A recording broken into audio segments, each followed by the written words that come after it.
So today, where we are in Nigeria, there are only a few countries that are in Africa that is on that level with us. You understand? So today we have EVs on our roads. Okay.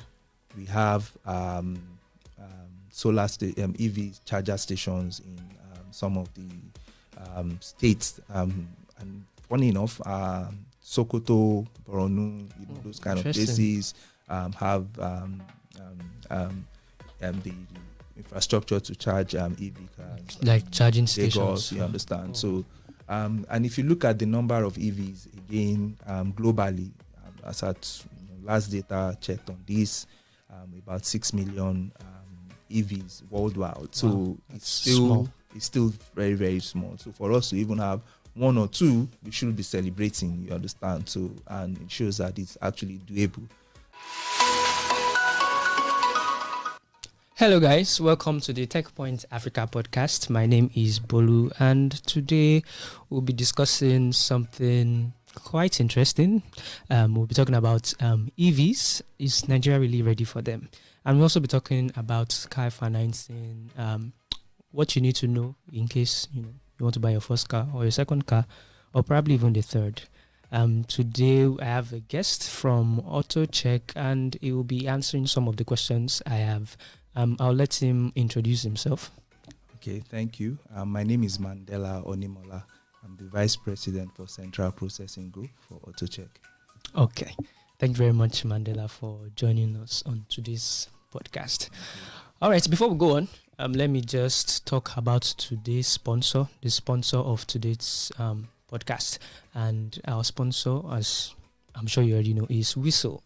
Whistle is an application that allows you make money by snitching on people. Yes, snitching on people. Right? It's not what you're thinking. So say you are on the road and you notice people driving a bit recklessly, not obeying traffic laws. You can simply take a picture, send it to Whistle, and they'll actually pay you for doing that. All right. So if you want to start making money snitching on people, just download the Whistle app. It's on the Android Play Store. For iPhone users, it's not yet available for you, but I'm sure Whistle is working on that, because I think iPhone users are better snitchers. Please don't quote me. But it's on the Android Play Store, and you can just download, sign up, and if you see anyone except me flaunting traffic rules, just report them and you get paid for it. All right, let's just get into today's podcast. All right, thank you very much, Mandela, for joining us today. All right, so I'm sure you heard the news about Nigeria's plans to start manufacturing electric vehicles in the country. It was met with, I did the story, and it was met with some skepticism on the part of the citizens, talking about the readiness of the country for such a technological transformation. Okay. So let me know what your own take when you saw it. What was going through your mind? Okay, so it's a welcome development, and we must, appreciate the government for taking these giant strides. Being an automobile leader in Africa, Nigeria has always, been at the forefront since from the early 50s. So yes, we've had our setbacks, but with this development, it just shows that we are getting ready in the near future to take back our position in Africa and in the rest of the world. Interesting. All right. So let me just start with some questions. Okay. That some people had, or some of the comments that some people made about that, and that is the part about the readiness of Nigeria for such a technological advancement. Can I call it that? Yes. Do you think we are ready? People are like, we don't even have light, we don't even have road. Yes. Are we ready for this? So I'll approach this from two angles. First and foremost, to tell you that the fears that people are having is actually real, and we cannot dismiss that, because by just looking around you, you can see a whole lot of ways that this would fail. But again, when you want to go or do something as gigantic as this, you look at the opportunities and you see if it outweighs the negative situation that we are in currently. So in the case of Nigeria, how we have started this journey is interesting. First, the fact that we are having this conversation at the right time. So we are not playing a catch-up. We are having this conversation when it is a very important topic in the entire industry and in the entire world because of the benefit that it has. So this conversation is also becoming more, the voices are getting louder because of the post-COVID situation where we could see the direct impact on global and climate issues on businesses generally. So everybody is looking for ways to ensure that we don't go through that kind of situation anymore. So this is not saying directly that is what caused COVID. But again, people are now paying attention to their environment, you understand? So it's a good time for us to have the conversation. And this is leading us on a journey that neither of us can actually know the end. What we should be happy about is that we are part of this journey because the benefit of EVs is if I begin to analyze it, how we are beginning to look at it, EV specifically in Nigeria can help to solve a whole lot of problems for us. So sometimes the hard way may not actually be the only way. Sometimes it could just be easy ways like this that could come to us and get us to where we want to get to. So yes, the fears are really valid, and but there are the benefit outweighs any threats or fears that we have today. Okay. All right. Yeah. So benefits of EVs, environment, cleaner environment, reducing carbon emissions. I'm not against that. I care about the environment, okay. But you agree with me that you work with Autochek. You basically sell cars, make cars available. In terms of maintenance, all that, and I'm sure you have an idea of what people's spending power in Nigeria, in Africa, what their spending power is in terms of electric vehicles. Do you think enough people in Nigeria can really afford EVs? Just in the name of protecting the environment.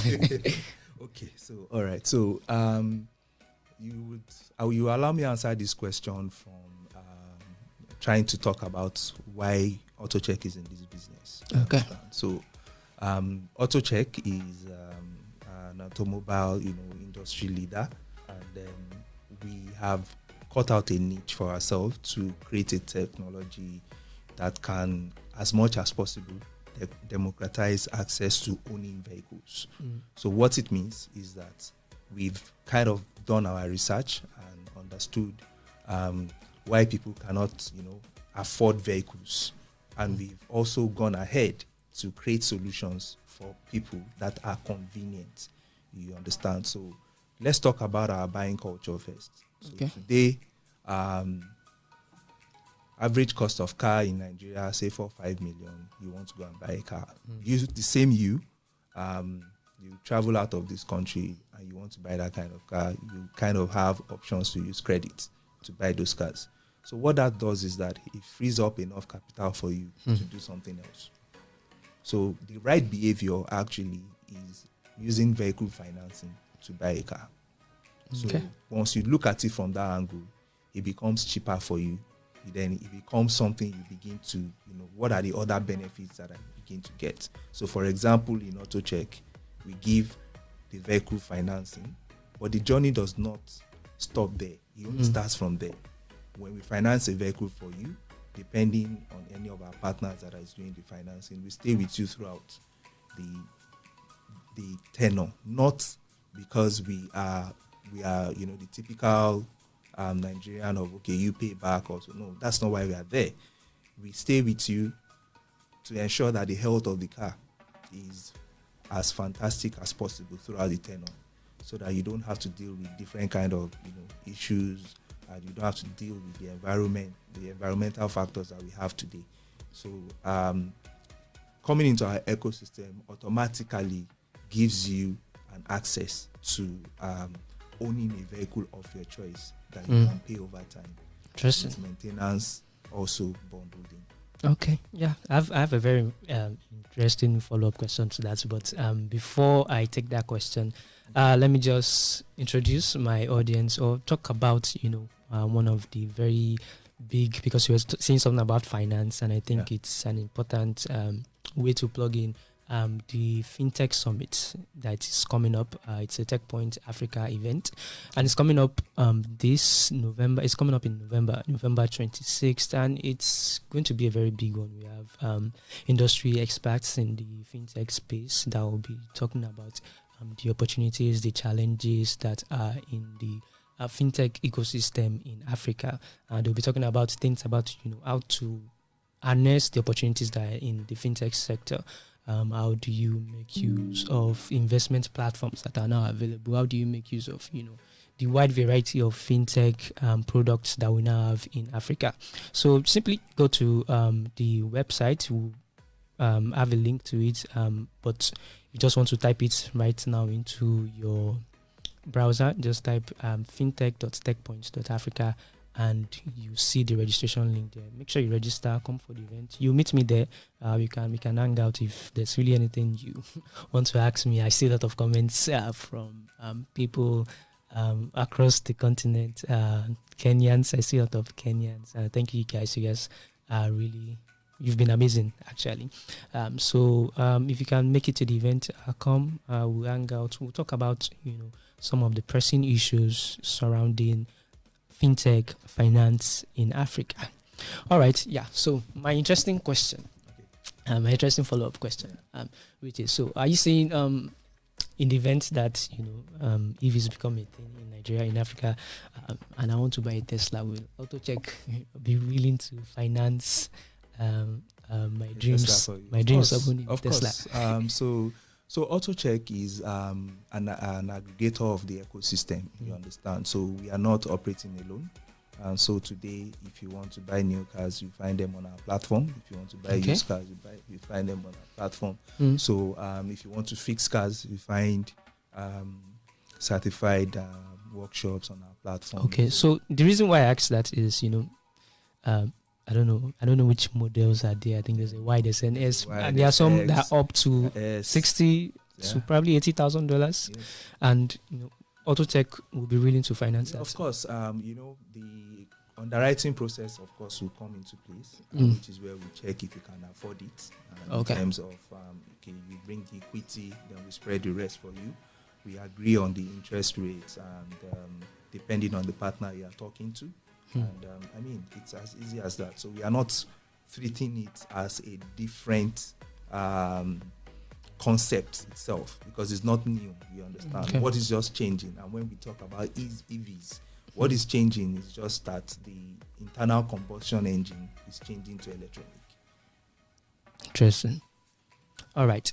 So I have some more questions about your financing feature, how it works. But before that, I just want to talk about now that, would I say, I won't really call it an economic downturn, but you agree with me that inflation has been on the rise, purchasing power has dropped significantly.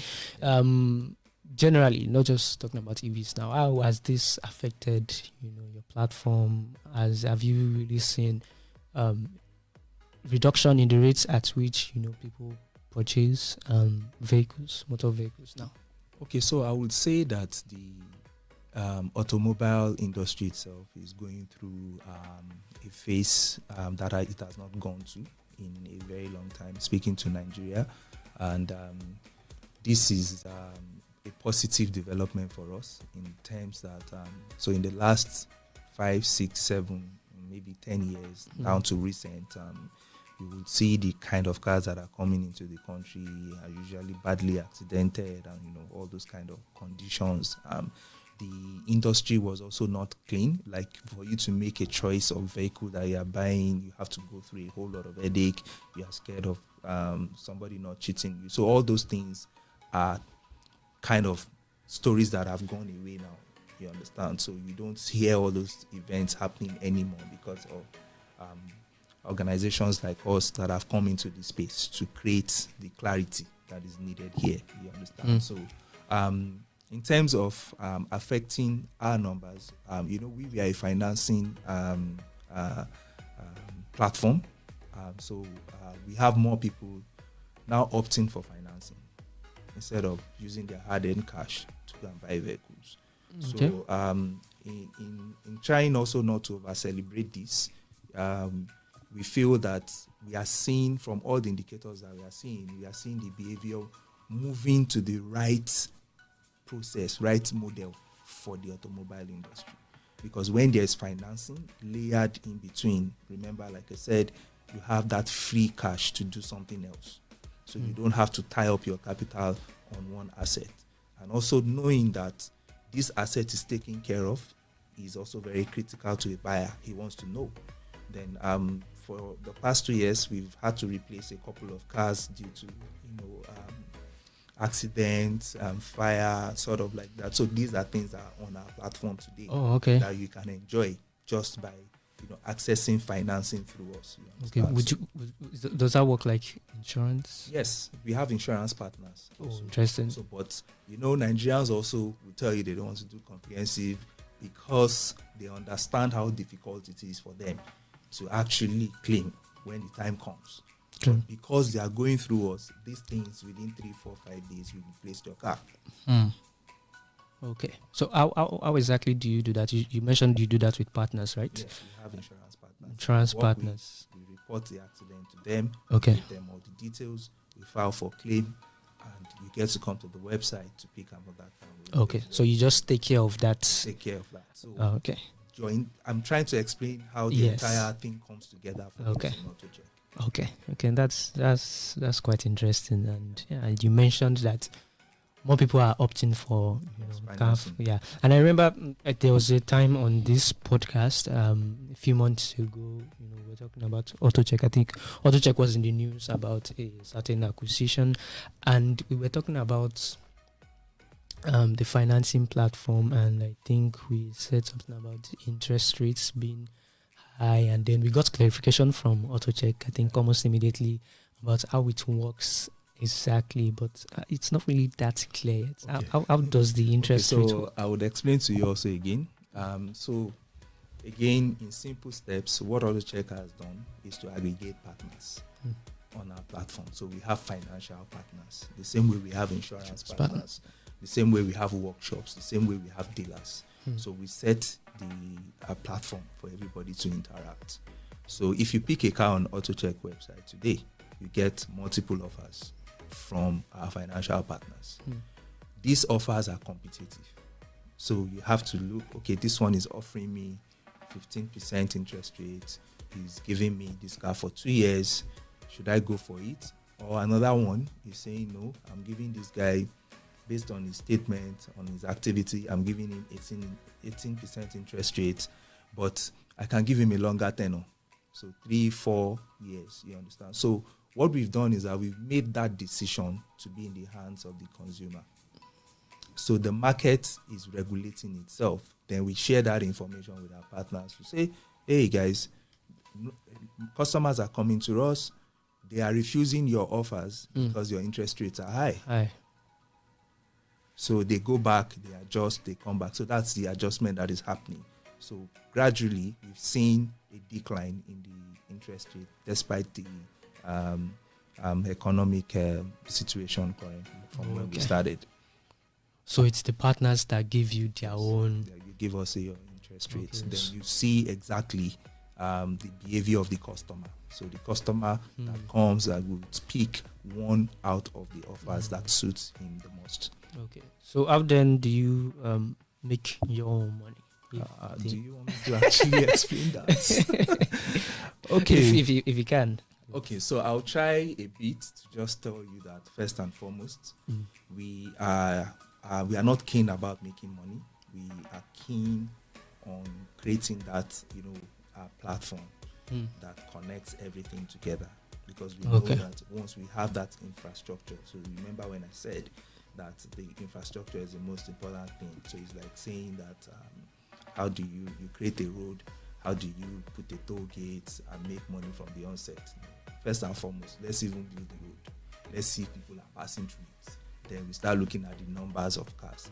Then sometimes it's not always you don't put a gate or pricing onto something until you are evidently sure of what is happening.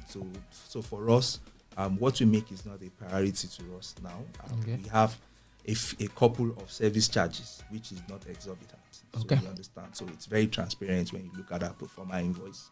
Then the prices are not even dictated by us of the vehicles. So we allow the dealers to make his own choice of the price on the car. So, but what we just do is that if a dealer overlists the price on the car, we tell him this your price is not compensated. So people will not buy it. You understand? So we've actually returned the power and strength to all the partners that are there to just decide. Interesting. All right. Yeah. Before we go on, let me just get a word from the people paying my rent and my food money. Hi, I'm Abisola Adenoga, the head of business at Techpoint Africa. Did you know that you could present yourself as a reputable brand leader? Did you know that your business can get the limelight it deserves?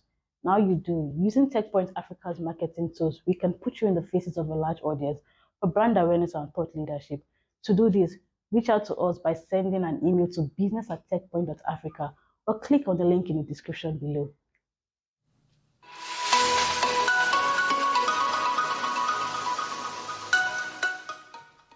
All right, welcome back. And yes, we've been talking about EVs, car financing, and what it would take exactly to own my very own dream Tesla.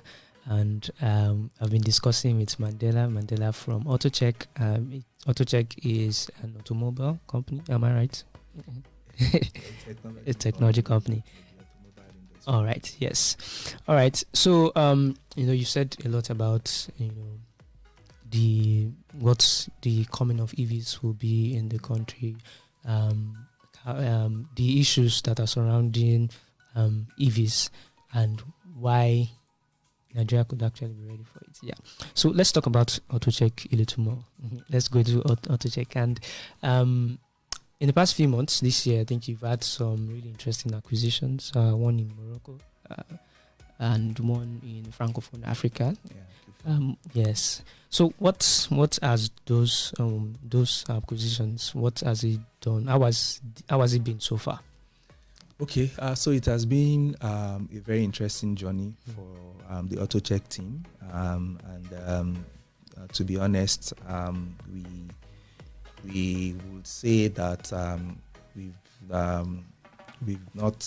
we didn't envisage this sort of stride when we initially started, but we started attracting attention from these countries after they looked at our business model and understood how it was solving the problems in the Nigerian market space. So the journey for us has also been very interesting because we are, each market has its own different learnings. Each market is at different state of maturity, and they have different behaviors. So we are also careful around approaching our market from where we have a template. So we go in, we react to the environment, and we survive. So that's okay. Yeah, you're basically saying they are not the same. Even though it's it might be Africa, yes, the markets operate very differently. So the markets operate differently, and I can quickly point you to maybe one or two reasons why. So regulations are different, and when I say regulations, what is the nature of car that is coming to Nigeria? What is the nature of car that is coming to Nairobi?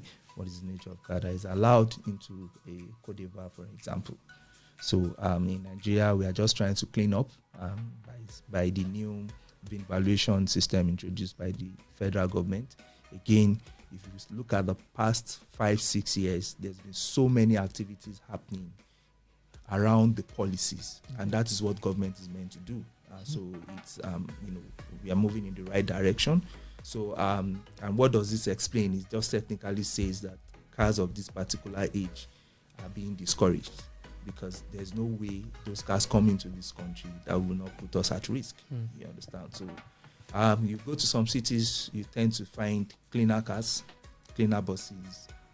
So what that means on our business is that it makes it very easy for us to just move into those countries and get value for the investment instantly. So you don't have to worry too much about maintenance. You don't have to worry too much about spare parts. So if you circle back into Nigeria, these things that I'm mentioning, it's not something that's plug and play in Nigeria. You understand? So, but different markets have their own different behaviors. We have markets that also share same similarities with Nigeria. Okay. But I can tell you that this is one of our toughest markets, which we have, kind of dominated. So the others are just a piece of cake. Okay. All right. So what's I want to know more about customer behavior in these markets. How different is it? Okay. So I'll start from the similarities. Okay. So there is still very low financial penetration and literacy across Africa. So the same attitude you have towards loan here is what is also expected to see in some of the African markets. And one thing that Nigeria has as an edge over the other African markets is the readiness of the banks. So we have the Nigerian banks, understanding the importance of this strategy in their own business decision making. So they are moving faster. So you would see more partners here in Nigeria than any other African market that we are operating in, and which is okay. And that is the fact is that they are also investing in technology, payment system to ensure that they also provide access or democratize financial accessibility for their citizens. So once the banks are ready, the citizens, to convince them will not be too difficult, just like what we see in Nigeria today. But that is not to deter us. We are also working with few banks that we know that are ready in other countries that we are in, just to educate people to say, you can test it out, just test it, come in, test it and see. So we are really in a very experimental mode, and willing to also make a lot of adjustments to fit in and customize solutions to fit any country of operations that we are in. And are there a lot of competitions in all the markets that you are, including Nigeria? Now, because we are an aggregator, Okay. we are staying out of the competition. We are letting the competition happen because it's good for us. Where we want to stand is technically just providing the technology for all the competition to be happening. You understand? So the stakeholders are all playing on our platform today. So we have the privilege to enjoy the view. So that will definitely just speak to your question. Okay. Yes. And during the last podcast, I had a guest and we were talking about payments, and he was saying payments is transactions generally, when in Africa, it's more of a social problem rather than a technological problem. He emphasized the need for your customers to trust you, because I think in Africa it has always been a lot of interpersonal communication between who they want to buy things from. So I want to buy a car, I'll talk to my relative and they inform me of one Mr. so and so that can help me. So how do you solve where in a market where people like to relate in this kind of way? How do you create trust and tell them, what, you can get the kind of value that person will give, you can get such value on our platform? How do you solve that? Okay, so I think the bigger value here is that your uncle that you talk to, let him come to Autochek platform, because one of the things that we are going to do for him is also giving him more customers. and also training him on standards that can be benchmarked with any city. So he has access to all those information. He knows which car is selling. He has all those insights first. So let's take that aside. Then in answering what you said, you get, so we kind of if you go around, for example, any city we are operating in, we have signages that shows how our presence is in these car lots. And so the essence of that is technically to also build trust. You understand? So this is a dealership that is not folding up tomorrow. So any place that you see our signage, we have done proper due diligence, we have done proper compliance, everything on it, and you have a right as a customer to complain to us, and we have the obligation to ensure that your complaints are being addressed. So that's the entire reasons. People are looking for trust. That's why they are going through all those corners, and empirical evidence also does not show today. We've seen brothers, sisters, not actually, delivering or honoring. Those stories are there. So we've taken that care of that with the platform. That's really interesting. You've sort of like created an incentive for that dealer to be on your platform, to a level you've also, I would say for now, where internet penetration has reached, some things, such as buying a car, might be done, maybe say largely offline, and even at that, I guess you have a way of tackling that, because I can go to a dealership and he already has Autochek, and I can still plug into some of the features that you provide. So the customer journey that we have created in Autochek, is in two sides. Is an offline, then there's online. So you can come in through our website, pick a car of your choice, then we guide you through inspection, physically seeing the car and all those things. You drive tests before concluding your loan. Or you could walk to any dealership today and pick a car, do the test, do everything, and tell the dealer to say, please, I want a loan on this car. So the dealers have been trained on what to do and how to guide you through that loan. So either ways, you will get your financing within 24 hours. Interesting.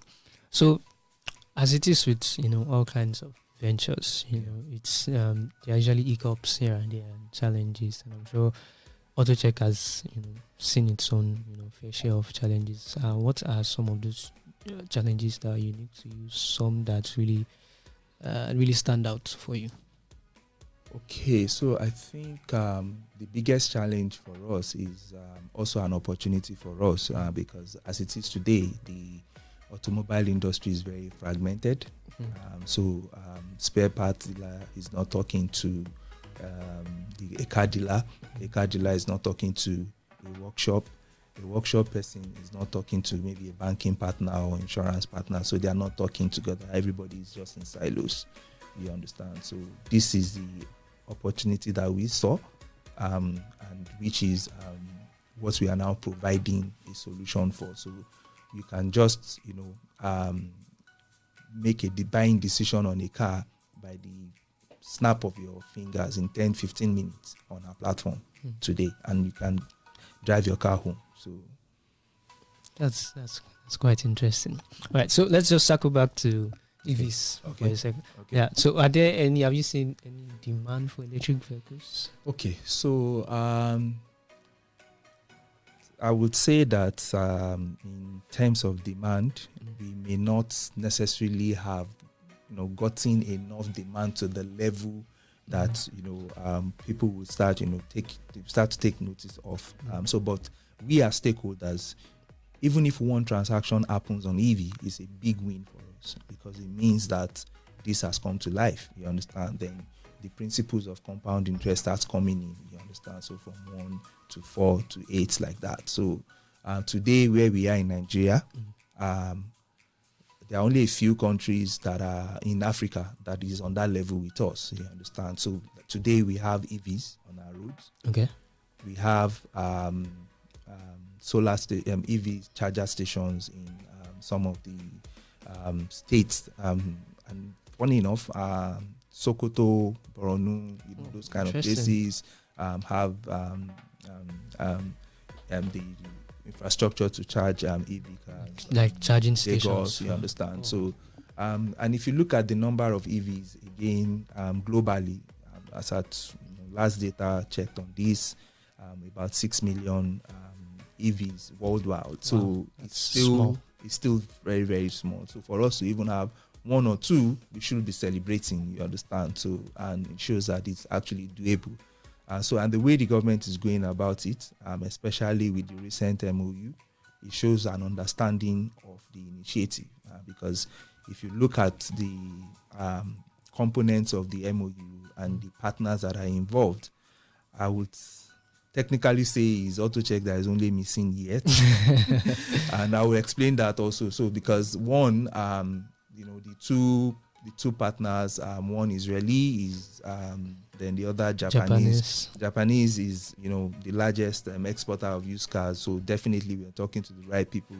Israeli in terms of artificial intelligence, system integration. He just makes it very, very doable and achievable. And in terms of execution, you would see that they want to start with two legs and 3 legs and motorcycles and tricycles first. Okay. Yeah, so then he graduates like that. So, and we already have companies in Nigeria that is already producing electric motorcycles. Yes. So that's the journey. That's the plan. So now what it means is that we will no longer be having discussions of banning bikes again in Lagos or any other state, because with an EV combination of EV bike and system integration, it means that you can build a lot of technology for compliance on those bikes. So it improves safety, it improves the emission itself.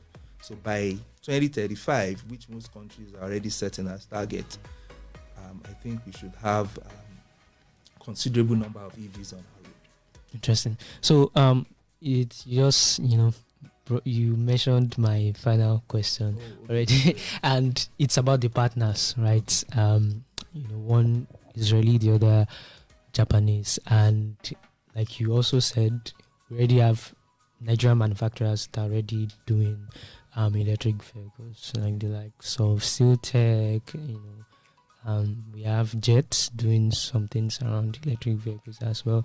So why foreign partnerships? Do you think some of these local manufacturers do not have, do you really need that foreign partnership? Aren't our local manufacturers enough?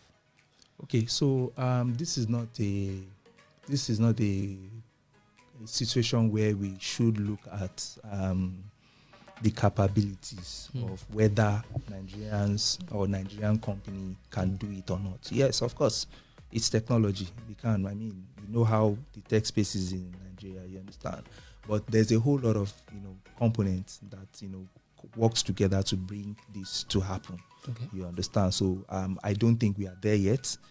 So if we go that route, there are just some. It could just even be material supply issues that will deter us from meeting those targets and everything. So, but going from people that have scaled this in China, scaled it in Japan, scaled it in Israel, it's actually a step faster for us. And the guys that are there today, obviously, have had several support also from the Nigerian government. So it's an industry that is keen to the government that they are looking at in terms of technology. So I'm sure that everybody will be well taken care of with the guys that are going into it beyond manufacturing. They also want to make some money out of it. So what is happening now is the government creating the policies, creating the market, then creating the partners. You understand? So strategically, we have positioned ourselves as the only institution that can, do the financing at that level. Okay. You understand? So we know that we are capable of that. We are already, prepared for that when the time comes. You understand? All right. So, that's okay. it. All right. Thank you very much. Thank you so much for your time. So if you're talking about electric vehicles, car financing, and It has been an interesting one. Mandela from Autochek, he says we are ready for EVs in Nigeria. Let me know what you feel about that. If you're watching this on any of the platforms, YouTube, TikTok, Instagram, simply leave a comment. Do you think Nigeria is ready? Or if you are from any other part of the continent, let's know what it's like, on your part. Do you think Africa is ready for EVs? Can we really, take this bold step and start, using technological advanced vehicles such as electric vehicles? Are we ready for it?